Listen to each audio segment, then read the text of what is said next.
नमस्कार। सामुद्रिक विज्ञान के इस अंक में एक बार पुनः आपका स्वागत है। दोस्तों, मैं हूँ भास्कर आनंद डोभाल और आप देख रहे हैं हस्तरेखा का ये अंक अपनी ही पसंदीदा यूट्यूब के चैनल गोब्लॉक्स में। एक सुंदर सी मेल हथेली। आप पुरुष जातक हैं और आपकी रियल हथेली मेरे सामने विवेचना के लिए आ रखी है। सबसे पहले आपके इष्ट देव को देख लेते हैं कि आपकी हथेली के अनुसार आपका इष्ट देव कौन है। क्योंकि इष्ट देव ऐसी चीज है जिसकी शरणागति जाने पर जीवन में कितनी भी मुश्किलें हो, कितनी भी कठिनाइयां हो, जीवन चाहे नारकीय तरह से जी रहा हो, लेकिन तो भी व्यक्ति अगर अपने इष्ट की शरणागति जाता है तो धीरे धीरे उसके जीवन में दिव्यता और भव्यता की प्राप्ति होती ही होती है। इसमें 0.1% भी किंतु परंतु नहीं है। ठीक है ना। लेकिन कितना होगा ये डिपेंड करता है कि व्यक्ति की शरणागति कितनी है, व्यक्ति का समर्पण कितना है, व्यक्ति के अपने इष्ट के प्रति श्रद्धा और भक्ति कितनी है। ठीक है ना। अब यहाँ पे देखिएगा, यहाँ पे आप ध्यान से देखें तो ये आपकी हृदय रेखा है, यहाँ से निकल करके ये आपके मस्तिष्क की रेखा है और यहाँ से निकल करके ये आपकी कहीं ना कहीं जीवन की रेखा है और यहाँ से निकलती हुई अगर आप देखें तो ये आपकी करियर और धन की रेखा है। ठीक है ना। यहाँ पे पूर्ण तो नहीं कह सकते हैं, लेकिन एक अनबैलेंस अंग्रेजी का अक्षर एम यहाँ पे दिखाई दे रहा है। इसका सीधा सीधा मतलब है कि जो आपके पंच महाभूत हैं जिनसे आपका शरीर बना हुआ है, 5 एलिमेंट जिनको कहते हैं, जो आपके शरीर के अष्टाचक्र हैं, जो आपके 5 ज्ञान इंद्रियां हैं, 5 कर्म इंद्रियां हैं, पंच महाकोश हैं, नवद्वार हैं, उनके अनुसार अगर वास्तविक रूप में देखा जाए तो पूर्व जन्म से ही या जब जितने बार आपने जन्म लिया है, चाहे किसी भी योनि में जन्म लिया हो, हर योनि में इष्ट रहता है व्यक्ति का। ठीक है ना। लेकिन व्यक्ति भक्ति है, व्यक्ति समर्पण है, मनुष्य योनि में ही कर पाता है, ये श्रेष्ठ योनि कहा गया है। तो यहाँ पे आपके जो आराध्य देव हैं वो देवादिदेव महादेव हैं और जो आपकी अधिष्ठात्री देवी हैं वो माँ पार्वती हैं। हो सकता है आपके कुल में कोई कुल देवी हो, निश्चित तौर पे, क्योंकि जिसकी अधिष्ठात्री देवी हथेली में, क्योंकि ये कर्म पत्रिका है, माँ पार्वती होती है, उसके जीवन में, उसके कुल में कुल देवी जरूर होती है। माँ पार्वती का कोई ना कोई रूप उसके कुल में होता है और भगवान शंकर जो है आपके आराध्य देव हैं। जितनी ज्यादा शरणागति जाएंगे जीवन में निश्चित ही आप उतनी दिव्यता और उतनी भव्यता की प्राप्ति करेंगे। अब दूसरा, हथेली की आकृति अगर हम देखेंगे तो यहाँ पे इस प्रकार से हथेली की आकृति दिखाई दे रही है। आकृति के अनुसार अगर देखा जाए तो आपकी हथेली ज्यादातर आयताकार है और थोड़ी सी जो है यहाँ पे चौकोर दिखाई दे रही है। इसका मतलब है कि कहीं ना कहीं एनालिटिकल किस्म का व्यक्तित्व आपका है, दार्शनिक व्यक्तित्व ये आपको दे रहा है। दूसरा, आपका जो करियर का क्षेत्र रहने वाला है, जिसमें बोलने से बहुत ज़्यादा काम चलता हो, शारीरिक मेहनत की जो आवश्यकता है थोड़ी सी कम पड़ती हो, पड़ती जरूर हो, क्योंकि इसमें जरूरी है, थोड़ा सा ये चौकोर है और ज़्यादातर आयताकार है, या जिसमें मानसिक काम बहुत ज़्यादा करना पड़ता हो, उसके मुकाबले शारीरिक काम उससे थोड़ा कम करना पड़ता हो, ऐसा करियर आपके लिए बड़ा सुटेबल रहेगा, बड़ा तरक्की देने वाला रहेगा और आप कामयाबी भी खूब हासिल करेंगे, ये दिखाई दे रहा है। ठीक है ना। अब करियर कौन सा होगा मैं अभी कुछ देर में आपको हथेली की गणना करके बता लेता हूं, क्योंकि हथेली में ये चिन्ह बन रहा है। चलो बता ही लेते हैं। यहाँ पे अगर देखेंगे तो जो आपकी ये मिडिल फिंगर है, इसके नीचे के भाग को हम शनि का पर्वत कहते हैं। इसको हथेली में भाग्य का स्थान कहा गया है। क्यों कहा गया है? जो बच्चे सीख रहे हैं या जो इसमें रुचि लेते हैं, थोड़ा जान लीजिएगा। आपकी भाग्य की लकीर कहीं से भी जा रही हो, लेकिन पहुंचती इसी क्षेत्र में है, इसीलिए इसको भाग्य स्थान कहा गया है। दूसरा, इसको कर्म क्षेत्र कहते हैं। हमारे शास्त्रों के अनुसार, हमारे बड़े बुजुर्ग जो हैं उनके अनुसार अगर देखा जाए, हमसे पहले की जो पीढ़ियां थी, उन्होंने स्पष्ट तौर पे कहा गया है, क्या कहा है उन्होंने, कि जैसा हम कर्म करेंगे उसी के अनुसार हमारा भाग्य का निर्माण होगा। माने कर्म से ही हमारा भाग्य निर्माण होता है, कर्म के बिना भाग्य नहीं है। अगर आप सोचोगे कि मैं पढ़ा रहूंगा और भाग्य मेरा बहुत उज्जवल है, कहीं ना कहीं से मुझे जो है सब कुछ प्राप्त होगा, ये नहीं होता है। कर्म जरूर करना पड़ता है। और ये शनि का स्थान है। शनि केवल कर्मों को मानते हैं, धीरे धीरे चलने वाला शनैश्चर इसको कहते हैं। शनै शनै चरति, जो धीरे धीरे चलता है उसको शनैश्चर कहते हैं। और न्याय का ये देवता है। तो इसका मतलब है ये कर्म स्थान है, ये भाग्य का स्थान है और ये शनि का स्थान है। अब आपने समझ लिया होगा कि क्या है ये। ठीक है, अब इसकी स्थिति जरा ध्यान से देखिएगा। यहाँ पे देखेंगे अभी पूर्ण उदय नहीं हुआ है, इसको भी मैं बताता हूँ। यहाँ पे देखेंगे आप, ये एक रेखा इस तरह से जा रही है, एक रेखा इस तरह से जा रही है और एक रेखा इस तरह से जा रही है, ये ऐसी निकल रही है और धीरे धीरे ये रेखा भी इसमें होगी और यहाँ से भी रेखा बनेगी। कुल मिला के बताएं तो हल्के फुल्के यहाँ पे अगर वास्तविक रूप में देखा जाए तो एक पद्म का, एक फूल का चिन्ह बन रहा है। अभी नहीं हुआ है। अभी किसका प्रभाव है आपके जीवन में? दो तीन चीजों का प्रभाव है। उसमें से मुख्य चीज है आपका शुक्र। शुक्र के अनुसार देखा जाए तो आपके जीवन में निश्चित तौर पे अगर देखा जाए तो 57वां वर्ष जब आपके जीवन में लगेगा, जब आप 57वें वर्ष में प्रवेश कर लेंगे तो उसके 1 या 2 महीने गुजरने के बाद इस चिन्ह का बहुत बड़ा फायदा आपको होगा। ठीक है ना? और 56 वर्ष के मिडिल से ही आपको जो है इसके बहुत अच्छे लक्षण दिखाई देने लगेंगे। लेकिन 56 वर्ष के मिडिल से पहले आप कहेंगे कि इसका प्रभाव पड़ेगा, तो नहीं पड़ेगा। तब तक आपको थोड़ा सा संभल कर चलना है। ठीक है ना? क्या संभल कर चलना है इसको बताता हूं। पहले इस चिन्ह के बारे में चर्चा कर लेते हैं। ये चिन्ह कहीं ना कहीं बता रहा है, यदि आप मैन्युफैक्चरिंग में कोई कार्य करते हैं या उत्पादन संबंधी कोई काम करते हैं, उत्पादन या धातु से संबंधित लोहे का कारोबार जो आपने लिखा है वो आपके लिए बहुत अच्छा है, या उत्पादन संबंधी कोई कार्य आप करना चाह रहे हैं तो उसमें आपको बहुत बड़ा लाभ मिलेगा।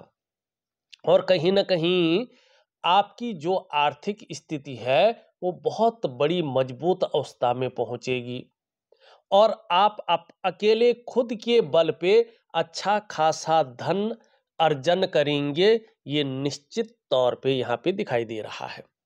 तो जो आप अगर उत्पादन संबंधी कोई कार्य कर रहे हैं, सोच रहे हैं, तो उसको करना आप शुरू कर लीजिएगा। ठीक है ना? अगर यदि लोहे संबंधी कोई कार्य आप सोच रहे हैं तो थोड़ा सा जो है ठहर के करिएगा, तो आपको बड़ा लाभ होगा। अब किन चीज़ों से बचना है आपने? एक तो जल्दबाजी में बहुत बड़ा फैसला नहीं लेना है। दूसरा, उतावलेपन में बहुत बड़ा निर्णय नहीं लेना है। तीसरा, भावनाओं की वशीभूत होकर बहुत बड़ा डिसीजन नहीं लेना है। इससे चीज़ें बहुत ज़्यादा गड़बड़ हो जाएंगी। और ये कब तक है? ये आपका पूरे 56वें वर्ष तक है। जब आप अपने जीवन काल के 57वें वर्ष में प्रवेश करेंगे तो आपका बहुत अच्छा समय यहाँ पे आ रहा है, बहुत ही अच्छा राहत देने वाला टाइम आपका आ रहा है यहाँ पे।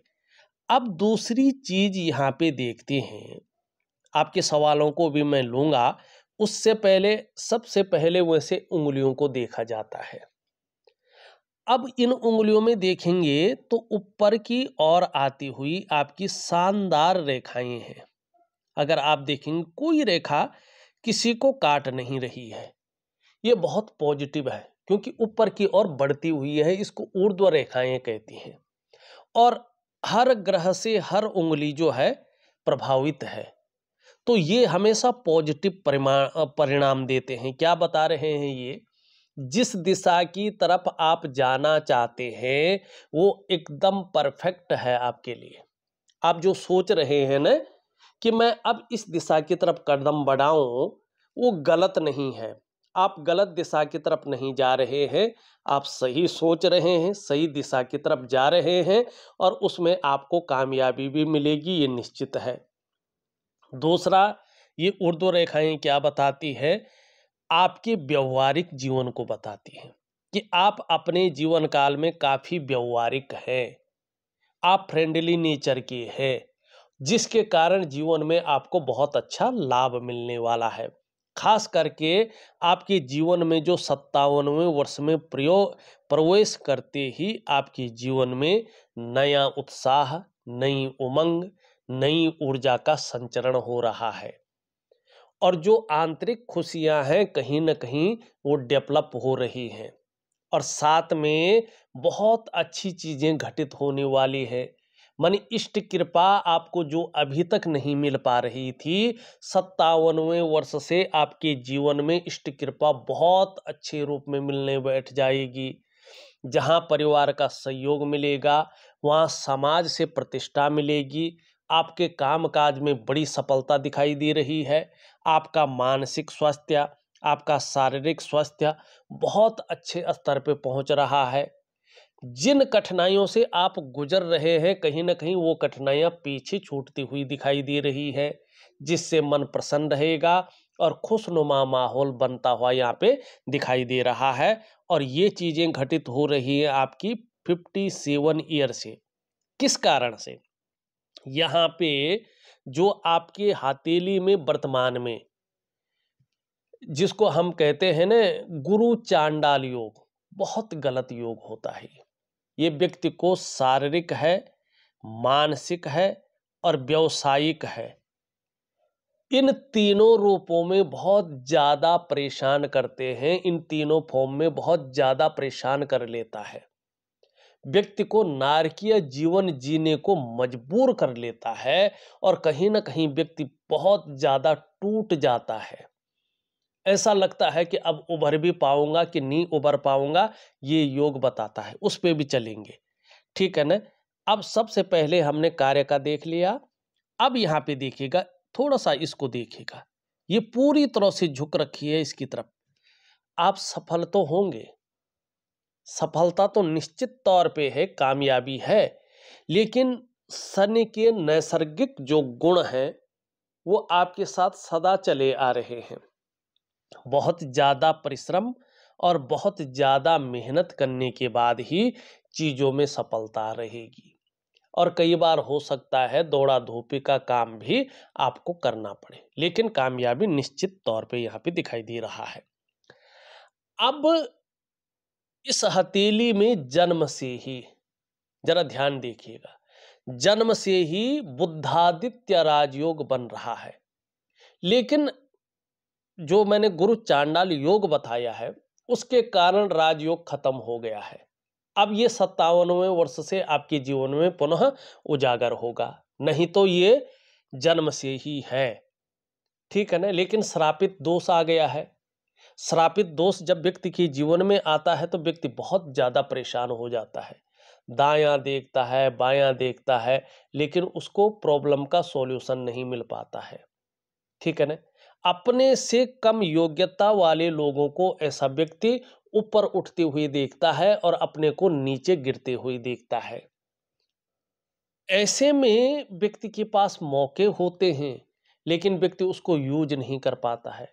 पूजा पाठ तो करता रहता है लेकिन इष्ट कृपा नहीं मिल पाती है, ठीक है ना। और ऐसी स्थिति में कैश की बरकत की बहुत ज्यादा कमी आने बैठ जाती है। मानी भगवान की जो कृपा होती है, ऐसा लगता है कि ईश्वर थोड़ा रूठ सा गया है। ये स्थिति गुरु चांडाल योग में बनती है। अब यहाँ पे सबसे पहले देखते हैं कि राजयोग कहाँ पे बना हुआ है और क्या फल ये देता है।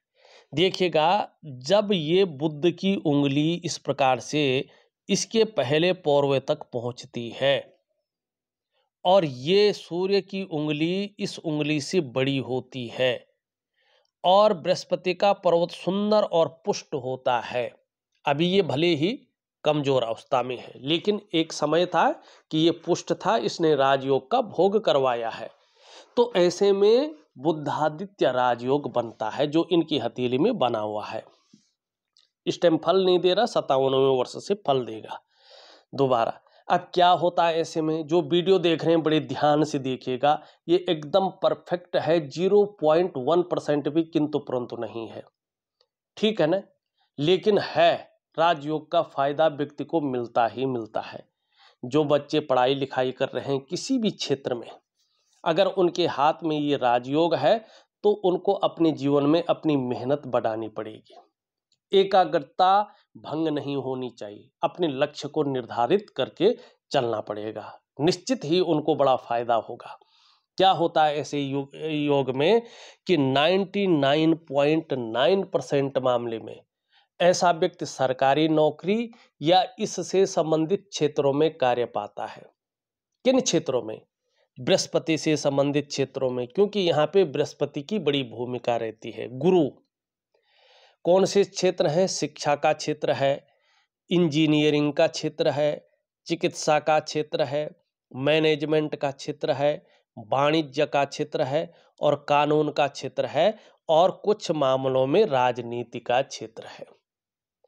जो बड़े बड़े IAS, IPS, PCS ऐसे अधिकारी बनते हैं न, उनके हाथ में ज्यादातर बुद्धादित्य राजयोग बना रहता है। मैंने तो प्रैक्टिकली रूप में देखा है। अब 1% किसी परिस्थितिवश व्यक्ति सरकारी नौकरी या इससे संबंधित क्षेत्र में कार्य नहीं पाता है तो प्राइवेट नौकरी में जाएगा ना, तो भी ये अच्छे पद पे रहेगा, बड़ा लाभ होगा, लेकिन फिर उसका उतना मतलब नहीं रहता है। फिर ज्यादातर मामले में ऐसे लोग अपने व्यापार में जाते हैं और उस व्यापार के कारण जाने जाते हैं, उस व्यापार के कारण इनकी एक पहचान बनती है, ये एक ब्रांड बनकर उभरते हैं।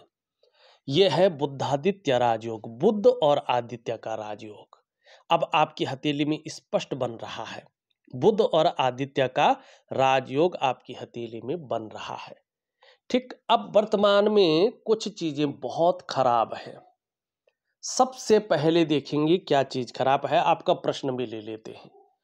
आपने पहला प्रश्न लिखा है, बहुत समय से बीमार हो, स्वास्थ्य ठीक नहीं है, नसों मानी न्यूरो रोग आपको हो गया है, उठना बैठना चलना फिरना बहुत ज़्यादा मुश्किल हो रहा है, बहुत आपने इलाज कराया है, बड़े बड़े डॉक्टरों को दिखाया है, कुछ नहीं हो रहा है और इसका सीधा सा प्रभाव आपकी हथेली में स्पष्ट दिख रहा है। क्या है, किस कारण नहीं हो रहा है? हथेली के बीचों बीच देखिएगा एक रेखा ये आ रखी है, ठीक, और यहाँ पे आप देखेंगे तो इस प्रकार से जो है ये बनाती है। अब इसका प्रभाव कैसा पड़ता है? ये राहु जब खराब हो जाता है तो यहाँ पे गुणा का चिन्ह बहुत खराब माना जाता है, ठीक है। किन किन चीजों पे प्रभाव पड़ता है? अगर यहाँ पे किसी का गुणा का चिन्ह है, अब ये रेखा यहाँ से है तो अलग अलग प्रभाव पड़ेगा, लेकिन यहाँ पे है तो क्या प्रभाव पड़ता है? जैसे ही ये रेखाएं आती हैं ये गुणा का चिन्ह बनता है, तो क्या होता है कि सबसे पहली परेशानी ये आती है कि कदम कदम पर व्यक्ति को परेशानियों का सामना करना पड़ता है। रोटी रोजगार को लेके, आजीविका को लेके, पैसे रुपए को लेके भयंकर उतार चढ़ाव झेलने पड़ते हैं, ठीक है ना। मानसिक और शारीरिक कष्ट व्यक्ति को हमेशा जो है बहुत ज्यादा परेशान करते हैं। रिश्तों का जो चरम सुख का भोग है उसके बीच में परिस्थितियां खड़ी हो जाती हैं, व्यक्ति को चरम सुख का भोग नहीं प्राप्त होता है। दूसरा बात, ऐसे में अगर आप नौकरी कर रहे हैं, नौकरी में ऐसी अड़चनें आ जाती है, या तो व्यक्ति की नौकरी चली जाती है या तो वो घुट घुट के उस नौकरी में जीता है। ग्रोथ तो छोड़ो, ठीक है ना। दूसरी बात क्या होता है, अगर आप व्यापार कर रहे हैं, अचानक ही आपके व्यापार में उतार चढ़ाव आने शुरू हो जाते हैं, व्यापार घाटे में चलने शुरू हो जाता है और बड़ा भारी नुकसान ऐसे व्यक्तियों को होता है, ठीक है ना। और व्यक्ति कर्जे के दलदल में डूब जाता है, उसके भंवर से उठना बड़ा मुश्किल हो जाता है। अगर आपके जीवन में ये नहीं घटित हुआ है, ठीक है ना, तो बड़ा संभल कर चलिएगा। फिर क्या होता है, व्यक्ति वाद विवाद में फंस जाता है, करा किसी ने भरा किसी ने, और कोर्ट कचहरी का मामला शुरू हो जाता है और लंबे दौर तक वो चलता है, उसको राहत नहीं मिलती है, ठीक है ना। हमारे एक कहावत है, राहो न दियो बल थो, रो न दियो बल थो, है ना, ये है, यहाँ पे आ जाता है। अब दूसरा क्या होता है, अगर ये चीजें आपके शुरुआती दौर में नहीं हुआ, जब इसका वेग था, तो फिर और भी ज्यादा बच के रहेगा। फिर ये रहस्यमय बीमारी व्यक्ति के अंदर देता है, उसकी पीड़ा बहुत ज्यादा दे देता है, पता नहीं चलता है कि अचानक ये बीमारी कहाँ से उठ गई है, कहाँ से आ गई है।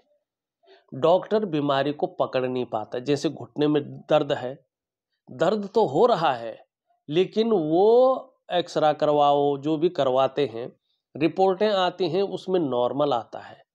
कभी कभी तो पकड़ में भी नहीं आता, लेकिन दर्द हो रहा होता है, व्यक्ति तड़प रहा होता है।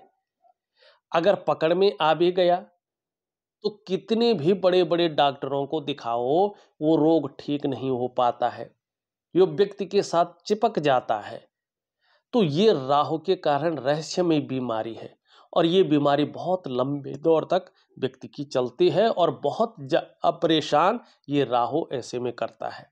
और जब बीमारी देता है ना, तो उसके साथ साथ आपके काम धंधों को, आपके परिवार के सुख को, आपके जो है मानसिक सुख को, आपके दाम्पत्य जीवन के सुख को, सभी सुखों को, मानी जीवन से खुशहाली निकाल लेता है। अब यहाँ पे ये क्या कर रहा है कि आपके बृहस्पति को भी ग्रसित कर रहा है। गुरु इस राक्षस से ग्रसित हो गया है और क्रूर ग्रह की तरफ, माने शनि की तरफ दृष्टिगोचर कर रहा है। अब ये विषु योग बन जाता है। ऐसे में परिवार को लेके ये कहीं ना कहीं चिंताएं देता है, ठीक है ना। और इस अवस्था में ये आपके अंदर भी बहुत ज्यादा साधारणता दे देता है, सामान्य व्यक्तित्व की तरफ आपको ले जाता है। ऐसे में आपके पास चाहे कितनी भी अच्छी नॉलेज हो, कितना भी अच्छा ज्ञान हो, उसको इम्प्लीमेंट करने के लिए प्लेटफॉर्म नहीं मिल पाता है। अगर मिल भी गया, आप यूज नहीं कर पाते हैं। दूसरा, ऐसे में जो आपका वैवाहिक जीवन है, उसके चरम सुख का भोग आपको प्राप्त नहीं होता है। संतान को लेके व्यक्ति को चिंताएं होती हैं। पैतृक संपत्ति या तो फंस जाती है या उसका लाभ नहीं हो पाता है। आपका जो धन है, धन की बहुत ज्यादा दिक्कतें बढ़ जाती हैं, बरकत की कमी आनी शुरू हो जाती है, और सभी प्रकार के जो सुख हैं, जो मनुष्य जीवन के लिए चाहिए ही चाहिए, वो सुख इसको ये दबा लेता है। और ऐसे में एक सही दिशा दिखाने वाला, जिसको गुरु कहते हैं, वो नहीं मिलता है, और कहीं ना कहीं जीवन में भयंकर संघर्ष करना पड़ता है। अपने आप को व्यक्ति अकेला महसूस करता है अगर उसका गुरु ऐसा है, ठीक है ना। अब उसके साथ साथ देखेंगे तो खुद के बल पे ही आप अपने जीवन काल में कुछ कर पाते हैं, किसी के सहयोग से, किसी की मेहरबानी से कुछ नहीं कर पाते हैं। और देखेगा, व्यक्ति का जीवन कठिनाइयों, संकटों के बीच गुजरता है। लाख प्रयास करने पर, सारे साधन होने के बावजूद भी व्यक्ति की खुशियां गोल हो जाती हैं। बहुत ज़्यादा मेहनत, परिश्रम, प्रयास करने पर भी अभाव की स्थिति रहती है, और ये मानसिक तनाव को बढ़ा लेता है। तो इतनी सारी चीजें ये गुरु चांडाल योग बन रहा है सभी ग्रहों को अपनी ओर लेके, ठीक है ना। तो इसका मैं एक शानदार उपाय दूंगा, उसको विधिवत तरीके से करेंगे तो निश्चित ही आपको लाभ होगा। लेकिन अभी कम से कम 18 महीने आपको लगेंगे उससे उबरने पे। तो निश्चित ही जो है आप कंटिन्यू जो है उन उपायों को करिएगा जो मैं दे रहा हूं, और निश्चित ही आपको उसका लाभ होगा। नहीं तो आपको लाभ होना बहुत ज़्यादा मुश्किल है, इस बात का ध्यान रखिएगा। दूसरा, छोटा सा व्यापार है, 3-4 साल से चल नहीं रहा है, उपाय जिससे स्वस्थ है वो व्यापार ठीक हो जरूर दूंगा। और 3-4 साल से क्यों हो रहा है? क्योंकि राहु की स्थिति आ गई है, यहाँ पे बृहस्पति उससे ग्रसित हो गया है, शुक्र और उसका प्रभाव क्रूर ग्रह की तरफ चला गया है, और शुक्र जो है दूषित हो गया है। तो गुरु चांडाल योग यहाँ पे बन गया है राहु की वजह से। अब आप लिखते हैं कि लोहे का व्यापार या लघु उद्योग का नया काम करो तो चलेगा या नहीं। देखिएगा, अगर लोहे का काम करने जा रहे हैं आप तो थोड़ा सा सोच विचार के जो है जरूर करें, ये बहुत बड़ा फायदा आपको देगा। लेकिन अभी थोड़ा ठहर के करें और पार्टनरशिप में काम न करें। दूसरा, अगर आप उत्पादन से संबंधित काम कर रहे हैं तो उसको तुरंत चालू कर सकते हैं, ठीक है।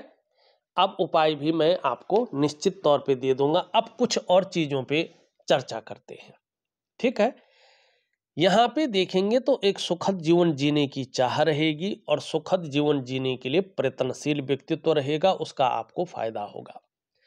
धार्मिक भावनाएं बहुत अच्छी रहेंगी, ईश्वर में विश्वास बना रहेगा, और अपने आराध्य के प्रति समर्पण की भावना रहेगी। ये बहुत अच्छी चीज आपकी हथेली में है। हाँ, कुछ ज़्यादा मेहनत परिश्रम करने के बाद ही चीज़ों में सफलता मिलेगी, और कई बार आपको दौड़ा धूपी का काम भी जीवन में करना पड़ेगा। यश पाने की इच्छा, नेम फेम पाने की इच्छा, और अपने कार्यों में विस्तार पाने की इच्छा बहुत ज़्यादा हैवी हो रही है, और ये हावीपन आपको सफलता भी दिलाएगा।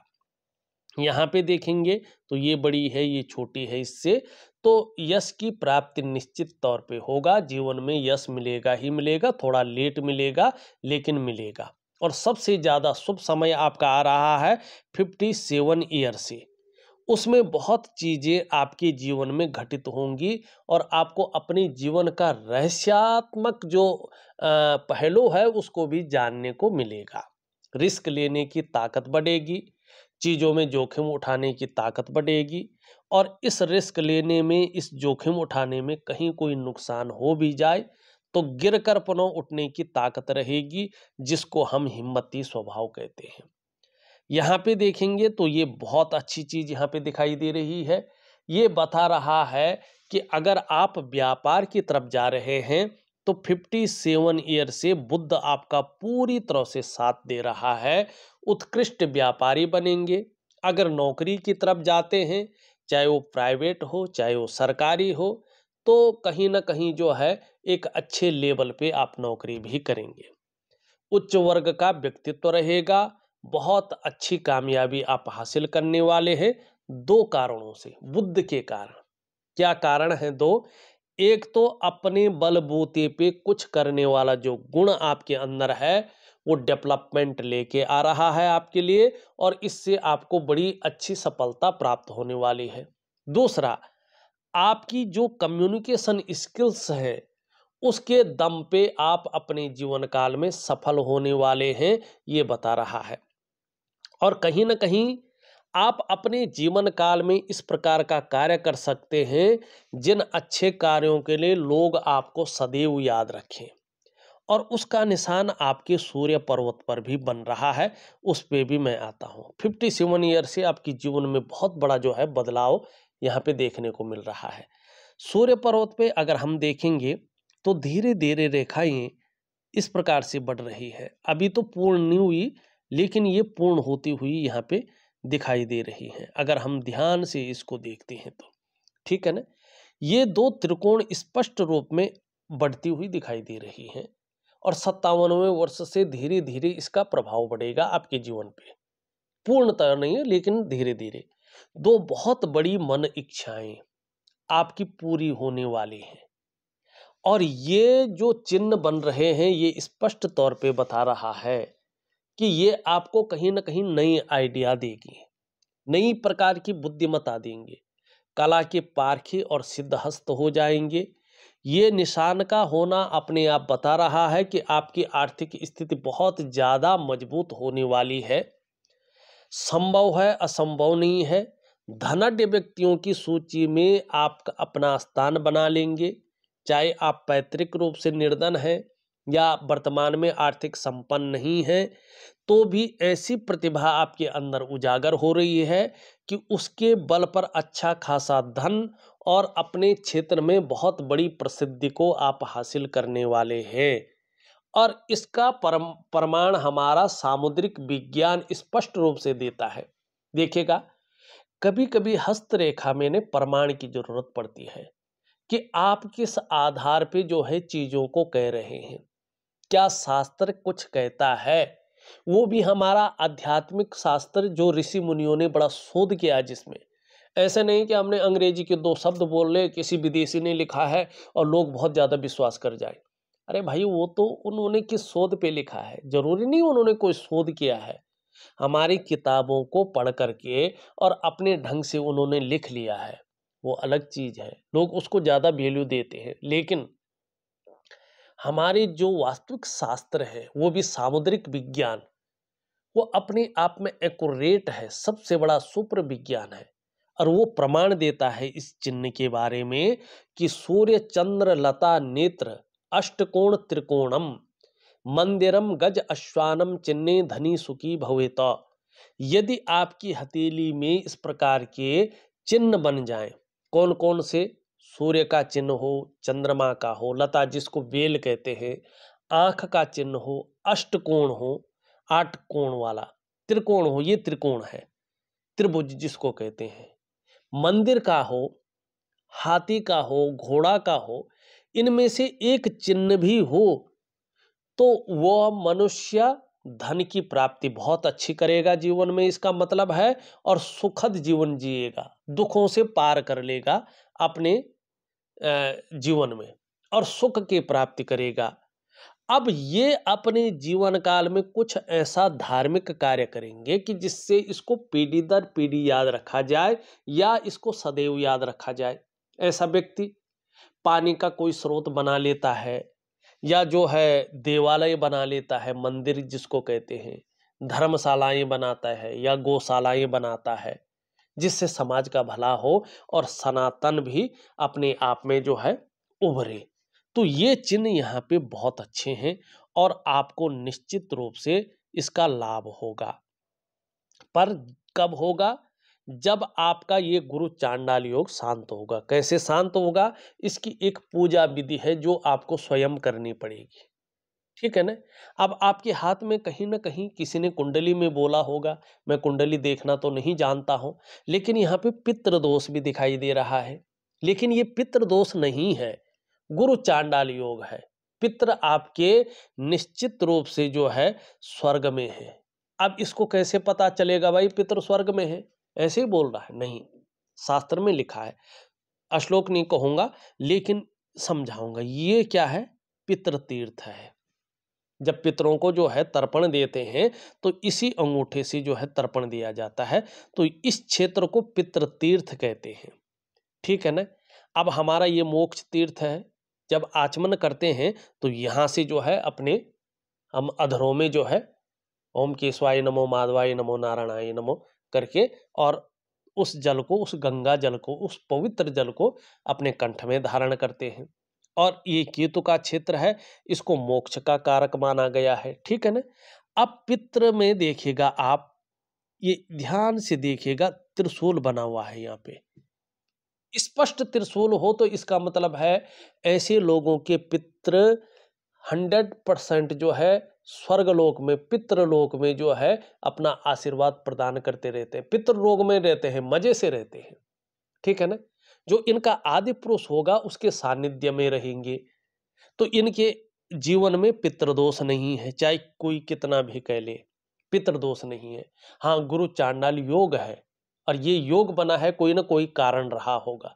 उस कारण की खोज आपको स्वयं करनी होगी और इसका निवारण करना होगा। ठीक है, फटाफट चल लेते हैं।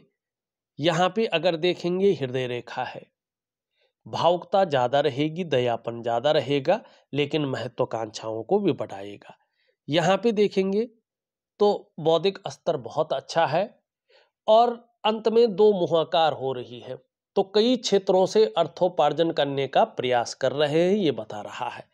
जीवन की रेखा अगर हम देखेंगे तो इस प्रकार से परिवार के प्रति बहुत ज़्यादा समर्पण की भावना है। अंत में देखेंगे इस प्रकार का चिन्ह बन रहा है।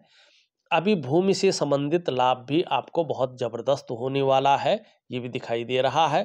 थोड़ा सा स्वतंत्र विचारधारा के व्यक्ति के, खुद की मनमर्जी के करने वाले व्यक्ति है, किसी के कंट्रोल में, किसी के आधिपत्य में काम नहीं कर सकते हैं, ये दिखाई दे रहा है। लेकिन देखिएगा ओवर कॉन्फिडेंस की वजह से गलत निर्णय ले सकते हैं, जिसके कारण पछताना पड़ सकता है। तो थोड़ा सोच समझकर आपको जो है डिसीजन लेना है। यहाँ से एक रेखा जा रही है, ये रेखा है आपकी जो है बुध की रेखा। आयु आपकी बहुत अच्छी रहेगी, सफलता निश्चित तौर पे मिलेगी, व्यवसाय में आप आगे चलकर खूब तरक्की करने वाले हैं और बोलने के ढंग के कारण भी जीवन में धन कमाएंगे। हाँ, थोड़ा सा पेट से संबंधित रोग आपको जीवन में परेशान कर सकते हैं, इसका थोड़ा सा आपको ध्यान रखने की जरूरत है। आगे चलकर देखा जाए तो आप बहुत भाग्यशाली इंसान बनने वाले हैं। आपका कोई काम नहीं रुकेगा, कहीं ना कहीं से व्यवस्थाएं हो जाएंगी और आपका काम चल जाएगा, ये दिखाई दे रहा है। यहाँ पे अगर शुक्र की बात करें, मैंने पहले ही बता दिया है। निम्न मंगल की बात करें, थोड़ा गुस्सैल स्वभाव रह सकता है और थोड़ा सा हल्का चिड़चिड़ापन भी जीवन में अभी रह सकता है 1 से 1.5 साल तक। तो दिव्य सूर्य क्रिया दे रहा हूं, यदि कर सकते हैं तो उसमें मंगल का उपाय दूंगा। ऊपरी मंगल बहुत अच्छा है, पराक्रम बहुत अच्छा रखेगा और एनर्जेटिक स्वभाव भी बना रहेगा। बृहस्पति खराब है, मैंने पहले ही बता दिया है। शनि की स्थिति देखें तो यहाँ पे उठा हुआ है, कई बार ये बेवजह की चिंताएं देता है या कई बार कोई ना कोई वजह खड़ी करता है जो तनाव दे।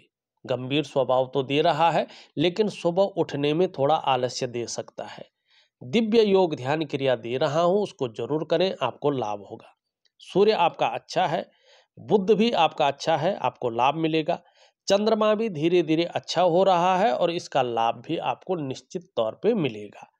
अगर देखा जाए तो मैंने आपकी हथेली का पूरा विश्लेषण करके आपको बता दिया है और जो उपाय है वो विधिवत तरीके से लिख करके और ऑडियो के माध्यम से आपको भेज रहा हूं। आप करने की कोशिश करें, निश्चित ही आपको बहुत अच्छा लाभ होगा। तो इस वीडियो में बस इतना ही। एक नई वीडियो के साथ पुनः उपस्थित होऊंगा, तब तक के लिए नमस्कार।